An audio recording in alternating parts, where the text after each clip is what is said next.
চারিদিক কি চলে আব্বু? মধু মধু তরমুজ তরমুজ মিষ্টি তরমুজ তরমুজ মিষ্টি আচ্ছা আচ্ছা, মিষ্টি তাও আমরাও আজকে একটু মধুটা ভিডিও করে দর্শককে দেখাই কেমন। কি মধুর কি অবস্থা। আমাদের একটা মজার ঘটনা আছে, এটা আমি গত 3-4 দিন আগে কিনেছিলাম, যেটা আপনারা দেখেছেন।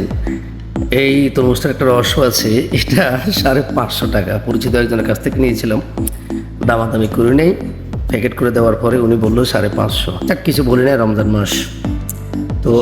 আজকে মধুর অবস্থা দেখলাম যে একটা ভিডিও ভাইরাল চলতেছে, সেটা দেখে আমিও চিন্তা করলাম যে আমিও একটা দেখি আজকে আনলে ভালো হয় কিনা। দেখলাম মাশাআল্লাহ ভালো, আজকে তরমুজটা অনেক ভালো ছিল, দেখতে পাচ্ছেন লাল চকচকে।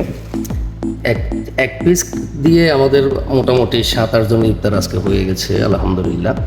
অনেক অনেক বিশাল আজকের একটা বড়, হ্যাঁ, তবে দামটা অনেক কম নিয়েছে আজকে, মিথ্যা বলবো না। আজকে মাত্র তরমুজটার দাম ছিল 300 টাকা।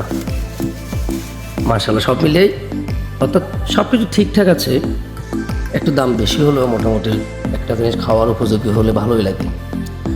তো কেউ ভুল বুঝবেন না, এটা আসলে সবার সাথে একটু আমিও ডিবেট করলাম আর কি।